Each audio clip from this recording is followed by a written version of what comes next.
The fluorescent lights of Charles de Gaulle Airport hummed like a low-voltage migraine. I stood at the check-in counter while my pulse hammered against my ribs.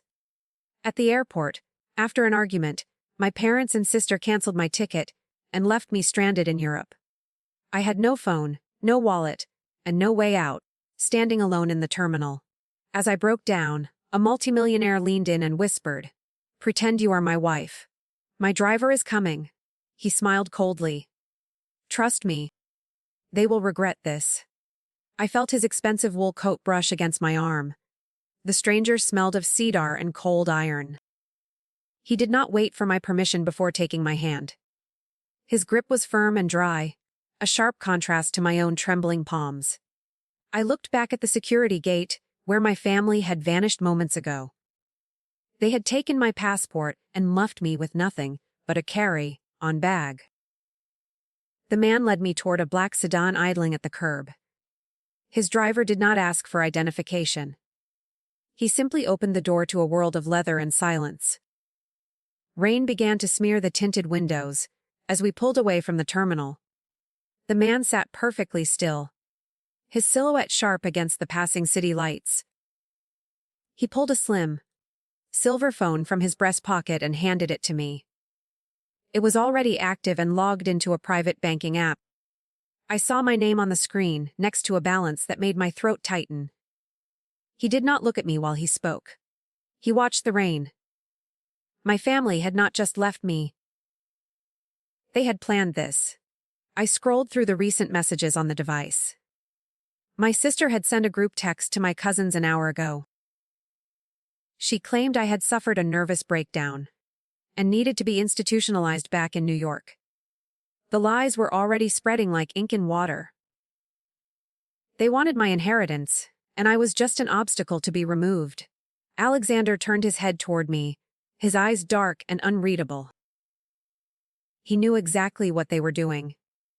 He had been watching them at the gate for 20 minutes, hidden in the crowd. We reached a private hangar, where a sleek jet waited on the tarmac. The engines were already whining, a high-pitched scream that drowned out the Parisian wind. Alexander stopped at the bottom of the stairs and looked at me. He told me the marriage would be legal on paper for 1 year. It was a shield for him and a sword for me. I realized then that I was not being rescued by a hero. I was being recruited by a predator. I stepped onto the plane anyway. The cabin was a vault of mahogany and silk. I sat across from him as the wheels left the ground. He opened a laptop and showed me a photograph of my Manhattan condo. My father was already standing outside the building with a locksmith. They were moving faster than I thought possible. I felt a cold resolve harden in my chest. Replacing the fear. My name is Diana, and I was no longer a daughter. I was a business partner. The flight to New York would take 7 hours. The jet leveled off above the Atlantic clouds. Alexander tapped a key, and a legal document appeared on the cabin monitor. It was a pre-nuptial agreement. But the clauses read like a hostile takeover. He wanted a public facade of stability to secure his board seat. In exchange, he offered his legal team to crush my father's conservatorship petition. I stared at the digital ink. My objective was clear, sign and survive. His eyes remained fixed on the data. I reached for the tablet, but my hand stalled. The contract mentioned a joint bank account that would trigger an immediate alert to my parents. If they saw a massive deposit now, they would claim I was being coerced by a predator. Alexander noticed my hesitation and leaned forward. He pulled a physical ledger from his desk. It contained names of judges and city clerks in Manhattan. He had already paved the road. He was far more prepared than he let on. "We land in 4 hours," Alexander said. His voice was a low, rhythmic vibration. He explained that a magistrate would meet us at a private helipad. There would be no flowers or champagne. I asked why he picked me out of 1,000 travelers. He didn't blink.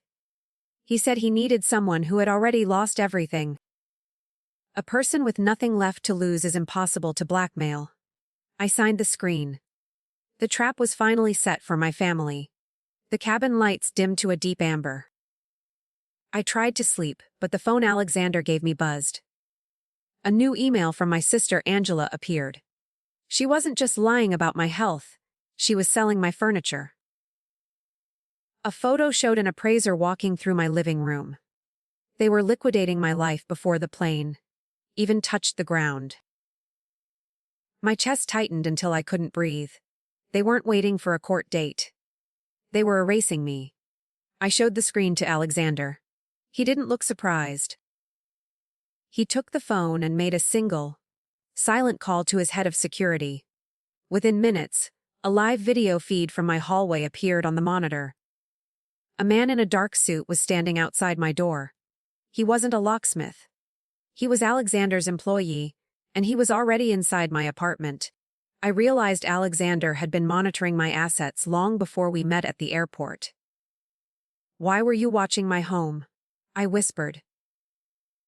The power balance shifted in the cramped cabin. He leaned back and crossed his legs. He admitted his brother Nathan was secretly in business with my father. They were planning to use my condo as collateral for a failing real estate merger. I wasn't just a random victim of my parents' greed. I was a strategic piece in a much larger war. My family had sold me out to his enemy. The jet began its descent toward the jagged New York skyline. I looked at the man sitting across from me. He was my husband now, but he was also the architect of this collision. He hadn't rescued me from a tragedy. He had intercepted a delivery. We weren't just going home to fight my parents. We were entering a trap that Alexander had helped build. He handed me a glass of water. It tasted like copper. I realized I was the bait. The helicopter blades whipped the humid New York air into a frenzy. We touched down on a private rooftop as dawn cracked the horizon. My objective was simple: reach the courthouse before my father could file the emergency injunction. Alexander gripped my elbow, steering me toward the elevator bank. His security team moved in a tight, silent diamond formation. The city below looked like a circuit board waking up. We had exactly 40 minutes before the clerk opened the doors. A black SUV waited in the basement garage with the engine humming. Alexander handed me a heavy, embossed envelope containing our marriage certificate. It was dated yesterday, processed through a back-channel office in Jersey City. This was our primary shield against the conservatorship. If I were legally married, my husband held priority over my parents. I felt the cold embossed seal under my thumb. It was a lie that looked perfectly real. We were playing a dangerous game. Traffic on the FDR Drive was a stagnant river of steel.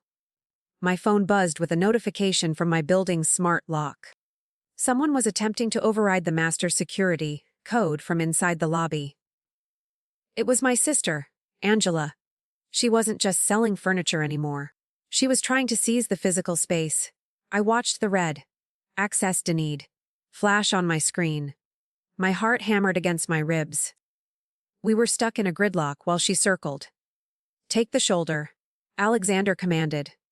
The driver didn't hesitate. Swerving the heavy vehicle onto the narrow concrete strip, we roared past idling taxis and delivery trucks. Alexander was on a second phone, speaking in low, clipped tones. He was coordinating with someone named Martin. I realized Martin wasn't just a lawyer. He was a fixer who specialized in asset recovery. The pressure was mounting. One wrong turn would cost me the condo and my freedom. We reached the courthouse steps with 5 minutes to spare. The stone columns felt like the bars of a cage. I saw my father, Robert, standing near the entrance. He was wearing his best charcoal suit, looking every bit the concerned parent. He didn't see me at first. He was laughing with a man I recognized from the jet's monitor. It was Nathan, Alexander's brother. The alliance was official. They weren't just partners. They were friends. I stepped out of the car and smoothed my skirt. Robert turned, his smile curdling into a mask of shock. He started toward me, hand outstretched as if to grab my arm. Alexander stepped into his path, a wall of tailored silk and malice. He didn't say a word. He simply showed Robert the gold band on his finger. My father stopped dead in his tracks. The power shifted in a heartbeat. Robert looked at Nathan, seeking a strategy. "You're too late, Deanna," my father hissed. He pulled a folded paper from his pocket with a trembling hand. It wasn't a conservatorship petition. It was a death certificate for my grandmother, dated 3 days ago. He claimed her will had a secret codicil that bypassed me entirely if I married without his consent. My stomach dropped into a void. The inheritance wasn't just at risk. It might have already vanished. I looked at Alexander for an answer. Alexander did not flinch at the mention of the codicil. He pulled a heavy tablet from his briefcase and swiped through a series of encrypted files. My objective was to invalidate my father's paper, before the court clerk called our names. Robert glared at us, his face a map of desperate greed. Nathan leaned against a marble pillar, watching the exchange with a predator's grin. The hallway felt smaller, as the crowd of lawyers began to swell. "That document is a forgery," Alexander stated calmly. He pointed to the digital signature on his screen. It was a forensic analysis of the grandmother's actual will. The codicil Robert held was dated after her stroke, a time when she could not hold a pen. My father's hand began to shake. The turn was sharp and immediate. I saw the fear flicker in Robert's eyes for the first time. He was losing his grip on the lie. The heavy oak doors of the courtroom swung open with a groan. We filed inside, the air smelling of old paper and floor wax. My primary obstacle remained the judge's first impression. If he saw a fractured family, he might lean toward a neutral guardian. I forced myself to walk with a steady grace. I was no longer a victim. Alexander sat beside me, his presence a silent fortress. The clerk called for order. The battle began. Robert's lawyer stood up and launched a frantic attack. He spoke of my divorce and my supposed instability in Paris. He painted a picture of a woman lost in a foreign land. I kept my gaze fixed on the judge. Alexander nudged my hand under the table. He slid a small velvet box toward me. I opened it to find a ring that belonged to my grandmother. It was her emerald. He had retrieved it from a safe.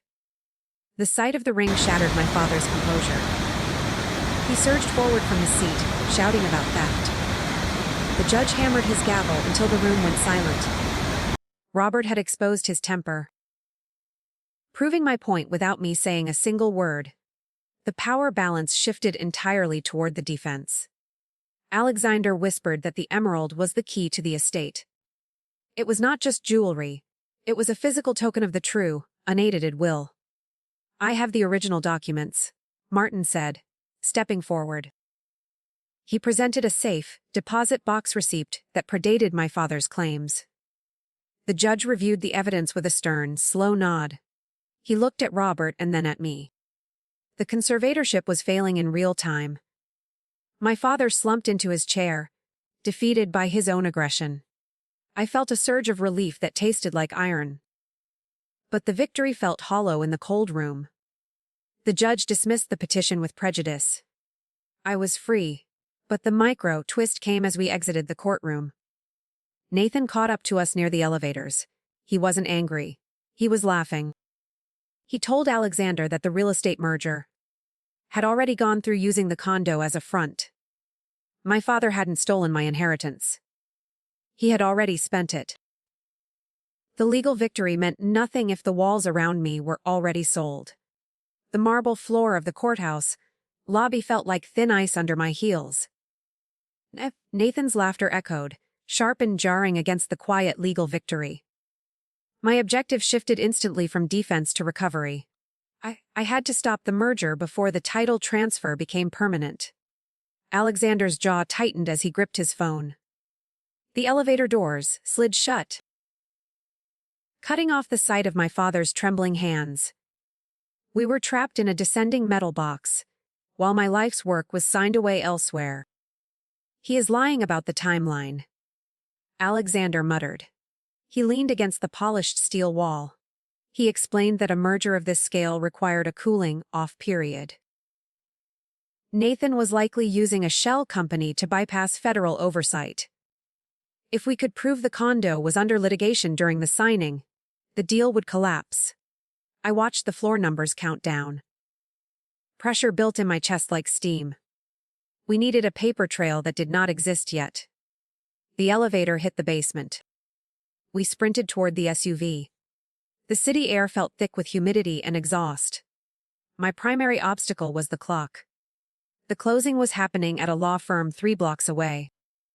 Alexander's driver surged into traffic, ignoring the protests of horns. I looked at the emerald ring on my finger. It was more than a token. It was a key to a private vault my grandmother had kept. I realized my father never knew about the second, well stored inside that specific location. "You'll turn left on Pine," I shouted. The driver swerved, narrowly missing a yellow taxi. I pulled up a map of my grandmother's estate on the tablet. A hidden clause mentioned a trust that activated upon her death. It specifically blocked any sale of the Manhattan property for 5 years. This was the mid-scene turn we needed. If that trust was active, Nathan's merger was a criminal act of fraud. My father had sold a property he never actually possessed. The SUV screeched to a halt. We burst into the lobby of the firm. The receptionist tried to block our path, but Alexander pushed past her. We reached the conference room just as Nathan was raising a pen. The air in the room was cold and smelled of expensive cologne. I slammed the grandmother's trust documents onto the table. The lawyers froze in mid-motion. The power balance shifted as they realized the liability. Nathan's face turned a sickly shade of gray. The pen stayed in the air. "This deal is dead," I said. My voice was steady and cold. I watched the lead attorney review the trust's restrictive clauses. He looked at Nathan and shook his head slowly. The merger was based on a lie. Alexander stepped forward and reclaimed the corporate seal. We had won the condo back, but the cost was becoming clear. My father had taken out a massive loan against the property. The debt was now officially my responsibility. The victory felt like a heavy anchor. We walked out of the building into the fading light. The victory was messy and incomplete. I had my home, but I was millions of dollars in the red. Alexander looked at me as we reached the car. He said our marriage contract had a hidden benefit. His personal insurance covered any inherited debts from a spouse's family. I looked at him, realizing he had planned for this specific debt all along. He had known about my father's loans before we even left Paris. The car glided through the neon-soaked streets of Lower Manhattan. I sat in the plush seat, staring at the emerald ring on my finger. My objective was to find the original ledger from my grandmother's secret trust. Alexander's insurance offer was a relief, but it felt like another tether. I needed my own proof to break the cycle of debt. The primary obstacle was my sister, Angela. She had barricaded herself inside my apartment, and I knew she held the only set of keys to the library safe. We pulled up to the curb of my building. The doorman looked away, refusing to meet my eyes. He had been bribed or threatened by my father's new allies. I felt the pressure rising as we entered the lobby. The elevator ride felt like an eternity. Alexander stood behind me, his reflection sharp in the mirrored doors. He didn't offer words of comfort. He checked his watch and adjusted his cufflinks. He was ready for a fight, not a reconciliation. I prepared for the worst. The doors opened to my floor. I heard a crash from inside my unit. I rushed to the entrance and found the lock had been drilled out. Angela was standing in the middle of the living room. She was holding a heavy bronze sculpture I had inherited years ago. She looked tired and frantic, her hair unwashed. She wasn't just selling furniture anymore. She was looking for the same ledger I needed. She knew about the secret trust. Our father had sent her to destroy it. "I won't let you do this," I said. My voice was a low, dangerous warning. Angela laughed, a jagged sound that lacked any real joy. She told me that Robert was hiding at a hotel in New Jersey.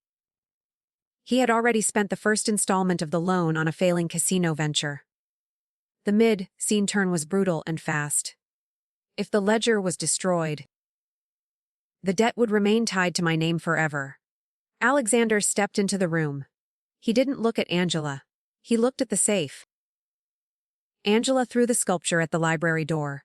The wood splintered, but the reinforced steel frame held firm. She screamed at us, accusing me of choosing a stranger over my own blood. I didn't flinch or look away. I saw the desperation in her movements. She was a puppet for a man who had already abandoned her once. Alexander moved toward the safe with a laser-cut tool. He knew the code, because he had hacked the building's security logs. The safe clicked open with a soft sigh. The ledger was sitting on the top shelf. It was bound in cracked black leather and smelled of cedar. I reached for it, but Angela lunged forward with a letter opener. Alexander caught her wrist with a movement that was too fast to follow. He didn't hurt her, but he held her until she dropped the blade. I grabbed the book and opened it. The ink was faded, but the signatures were clear. The trust was fully funded. My family's claims were legally dead. I felt a wave of cold relief wash over me. The power balance had finally shifted in my favor. I told Angela to leave and never come back. She gathered her coat and walked out without another word. The silence that followed was heavy and thick. I looked at Alexander, wondering if he would ask for his share of the trust. He simply nodded toward the window. He was watching a black sedan park across the street. My father had arrived to settle the score. Robert didn't wait for an invitation. He burst through the broken door with a look of pure malice. He saw the ledger in my hand and stopped. He didn't try to lie this time. He told me that if I used that book, he would go to prison for fraud. He begged me to burn it for the sake of the family name. I looked at the man who had left me in Paris without a phone. He was a ghost of a father. I felt nothing. I handed the ledger to Alexander instead of my father. My husband took the book and placed it back in his briefcase. He told Robert that the police were already on their way. The insurance claim required a formal report of the attempted theft. Robert realized he had been trapped by the very man he tried to scam. He collapsed into a chair, his face gray and aged. The victory was final, but it felt like a funeral. I turned away from the broken man. The sirens began to wail in the distance. Alexander put a hand on my shoulder, but it felt like a business transaction. The twist came when he checked his phone one last time. Nathan had just filed for bankruptcy, taking Alexander's primary corporate assets with him. The merger hadn't just used my condo. It had hollowed out Alexander's entire empire. We were both standing in a beautiful, empty shell.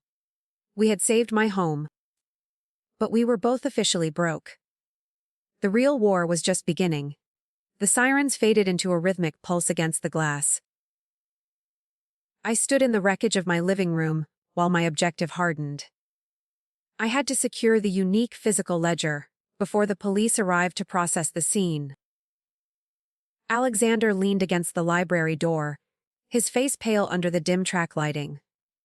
He looked at the device in his hand as if it were a ticking bomb. Nathan's bankruptcy move had stripped him of his liquid capital. We were standing on millions of dollars in debt. My father watched us from the corner. Robert tried to stand, but his legs failed him. He pointed a shaking finger at the black ledger in Alexander's grip. He claimed the police would see the trust as evidence of tax evasion. It was his final, desperate obstacle to keep us from reporting his fraud. I felt the pressure of the room closing in on me. If we handed the book to the authorities now, the assets might be frozen for years. I needed a different path to liquidity. I snatched the book back. The paper felt like dry skin.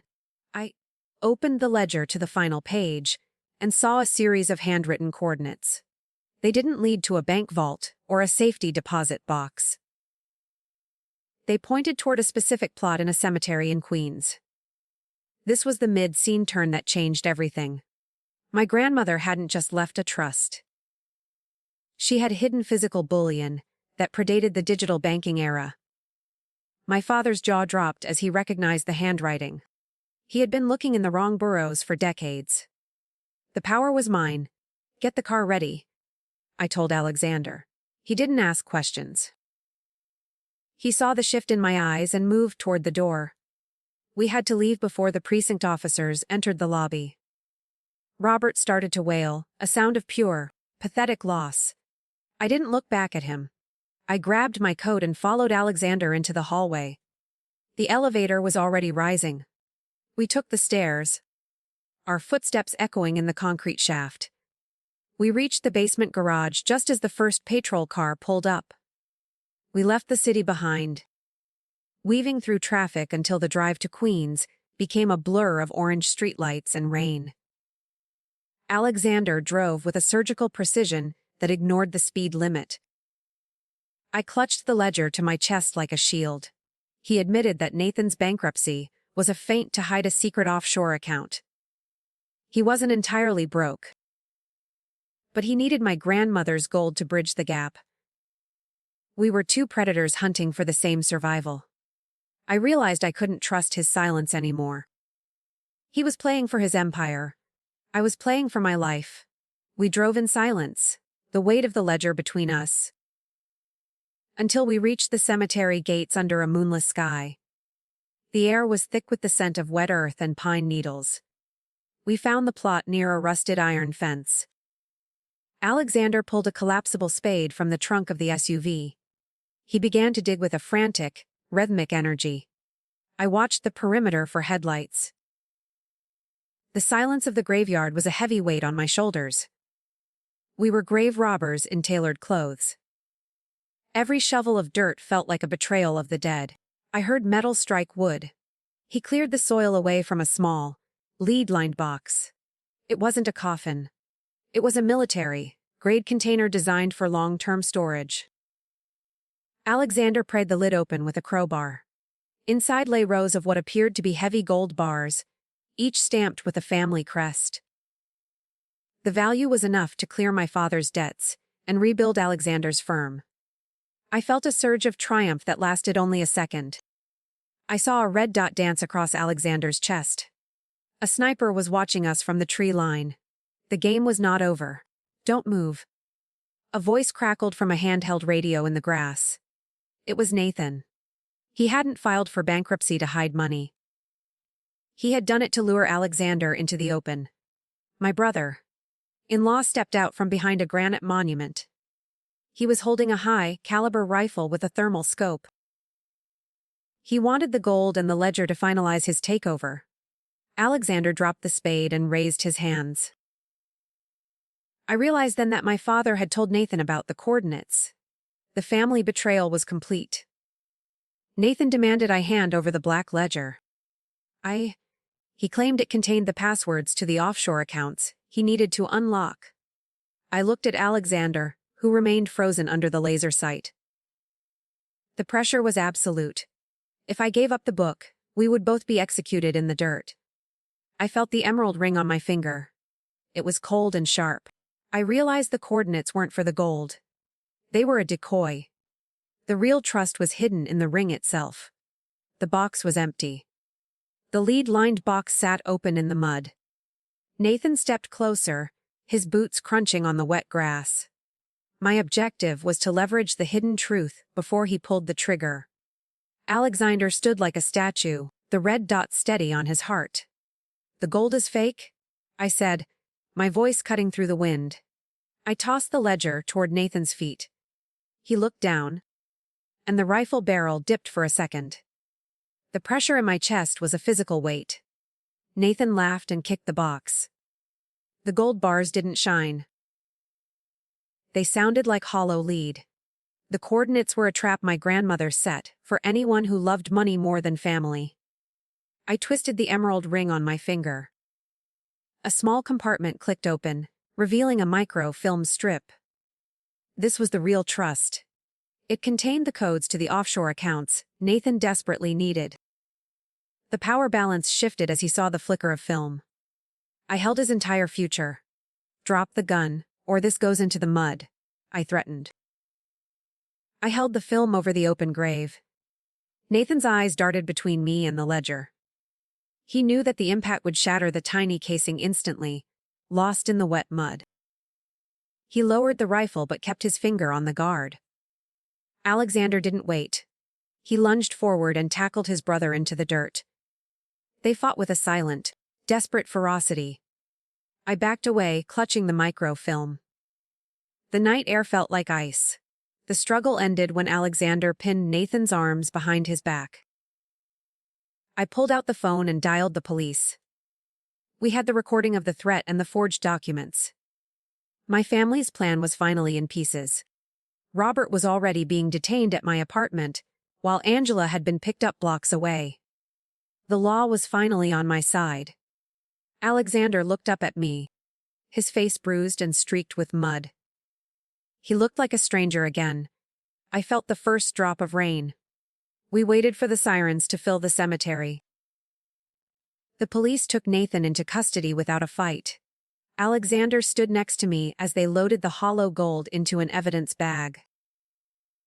He asked if I would still honor our contract, now that I was truly wealthy. I looked at the film in my hand. It was the truth that replaced the lie of our marriage. I told him the contract was over. I was finally debt-free and alone. He nodded slowly. The dawn began to gray the horizon as I walked toward the gates. I left the emerald ring on the granite monument of my grandmother's grave. I didn't need the money or the protection of a multimillionaire anymore. I had found my own value in the middle of a betrayal. My sister sent one last text asking for forgiveness. I deleted the message and blocked her number. I stepped into the morning light. The driver was waiting, but I chose to walk.